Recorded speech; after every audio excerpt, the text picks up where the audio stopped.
At narito na nga po ang mga balita sa oras na ito. Pag-renew ng NBI clearance, pwede ng online. I-deliver pa sa bahay mo. Maaari na ngayon mag-renew ng National Bureau of Investigation o NBI clearance ang mga Pilipino gamit ang online sa pamagitan po ng eGov.ph Super App. Sa pamagitan po ng bagong sistemang ito, hindi na kailangan pang dumaan sa tradisyonal na proseso ng personal na pagpila dahil maaari nang makuha ng mga aplikante ang parehong digital at physical na kopya ng kanilang nirenew na clearance gamit lamang ang kanilang cellphone. Ang bagong serbisyong digital ay formal na inilunsad ng Department of Information and Communications Technology o DICT at ng NBI.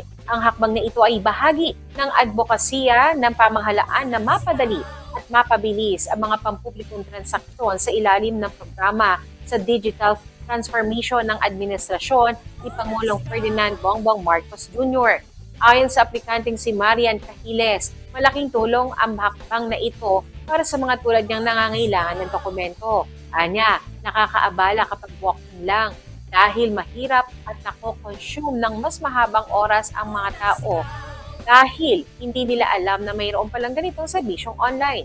Ang online renewal service ay bukas para sa mga individual na kwalipikadong mag-renew ng kanilang kasalukuyang NBI clearance. Upang magamit ang serbisyong ito, kinakailangan lamang na magkaroon ng aplikante ng isang verified account sa nasabing app.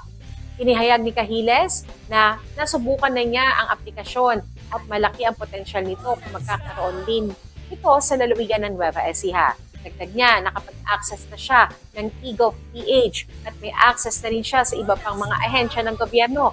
Kaya naman tiyak na makakatulong ito sa mga tao dahil mas mapapadali ang pagkuha ng kanilang mga pangangailangan.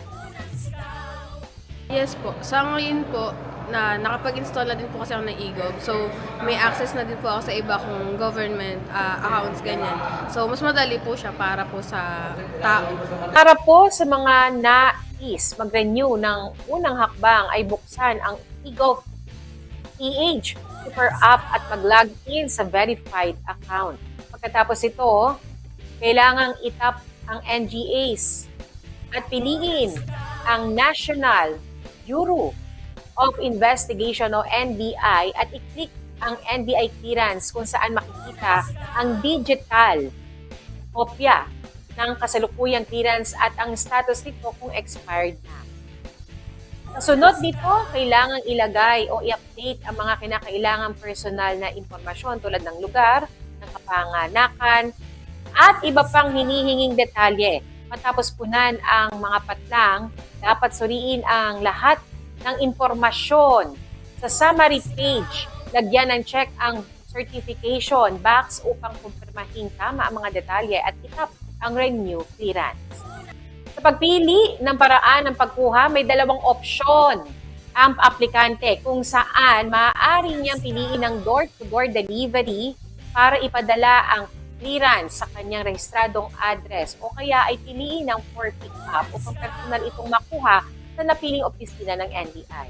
Kung pipiliin ang paghahatid sa bahay, kailangang ilagay ang kompletong delivery address bago pumili ng nais sa paraan ng pagbabayad upang makumpleto ang buong transaksyon. Kapag nakumpirma na ang bayad at natapos na ng NBI ang proseso na sa aplikasyon, ipapadala na po ito o ipapadala na ang clearance sa bahay o kaya ay ihahanda ito para sa pick-up.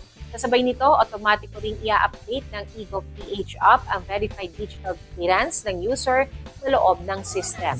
Nagpaalala naman ang DICT at NBI sa mga aplikante na tiyaking tama at kumpleto ang lahat ng personal na impormasyon ilalagay sa app bago kumpirmahin ang renewal. Ayon sa mga ahensya, ang anumang mali o kulang na detalye ay maaaring maging sanhi na pagkantala sa proseso ng dokumento upang hindi masayang ang oras at pagod ng mga mamamayan. Kaugnay nito, nag-iwan naman ng mensahe si Cahiles para sa pamunuan ng NBI na mas palawigin pa nila ang pagpapabatid na sa publiko tungkol sa serbisyong ito upang mas marami ang makaalam at para mas maging madali na rin, ligtas at mabilis ang bawat transaksyon ng mga Pilipino gamit ang kanilang mobile device kahit saan at kahit ilan. Mas palawigin na lang po yung nakakaalam. Mas madali na lang po sa mga tao na makapagkuha talaga ng NBI na less po ng hassle and din sa time din po.